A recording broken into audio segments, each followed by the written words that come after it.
Thank you very much, and it's a great honor to be here today. I thank Coface for the invitation to join you today. As an economist, it's a particular delight to be invited to speak at the Louvre. I never thought an economist would have that opportunity. But now that I'm here, it feels more like the Colosseum in Rome than the Louvre to me. But anyway, let me address the topic that I've been given to discuss, which is Brazil, Russia, and India. Before I do that, I want to just give you a very quick summary of our economic outlook for 2012.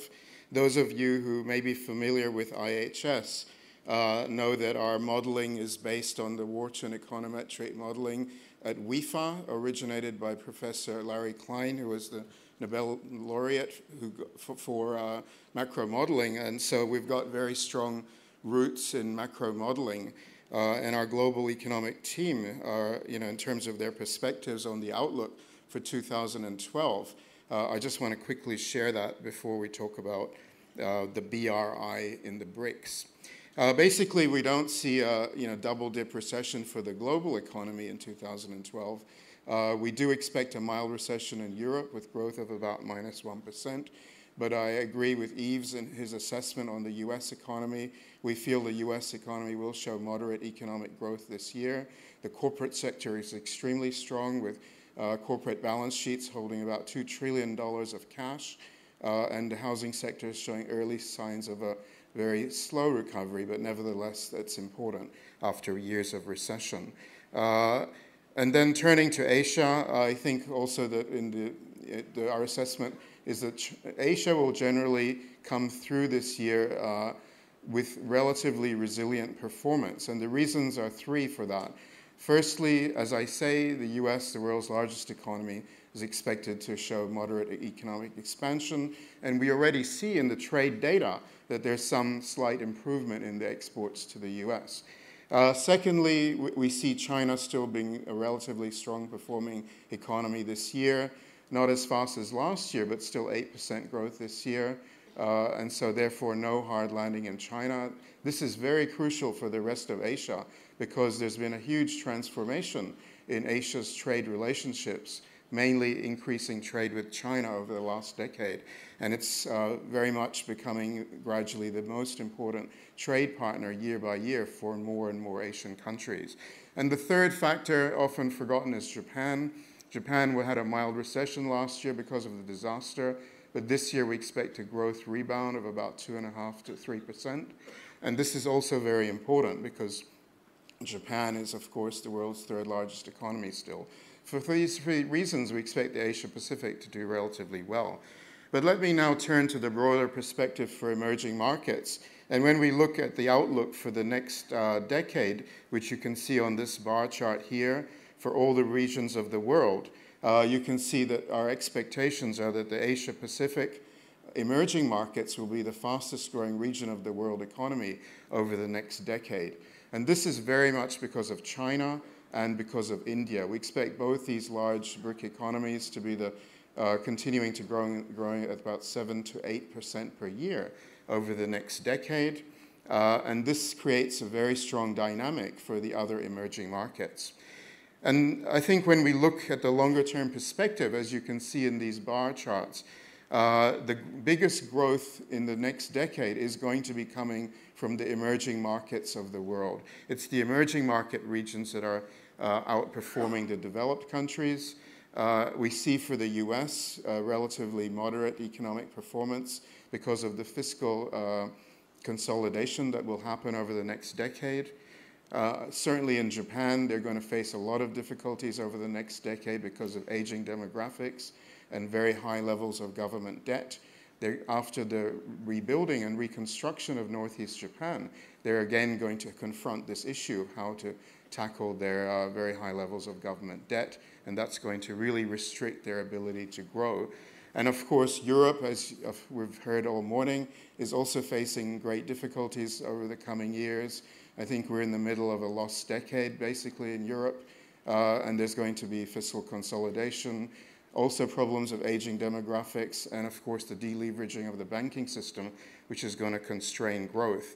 So basically the world has changed since the global financial crisis. The prospects for the developed countries are weaker. The consumer market outlook in the US and Europe is much weaker than before because of the very high government debt burdens. And the opportunities are going to be in the emerging markets. Firstly, because it's China, India's big populations that are going to be driving consumer demand over the next 20 years. In the last 30 years, global consumer demand was very much driven by the developed countries. The next 20 or 30 years, it's going to be driven by China and India. And we're going to see that affecting the rest of Asia, because the rapid growth of China and India will have very positive dynamics for the rest of Asia. But also it'll have very positive implications for the other two BRICs I'm going to be talking about. Firstly, Russia, and secondly, Brazil, because of their commodities. For Brazilian exports to China, these have been growing very rapidly at 25% per year in the last 5 years. Russia also is seeing huge new demand coming out of China for its resources, particularly oil and gas. So there's a lot of new opportunities that are coming. And as we look at the emerging market giants over the next few years, you can see that the growth outlook for Brazil, India, and Russia is significantly stronger compared to the EU and the US. The most rapid growth amongst those three BRICs is going to be India.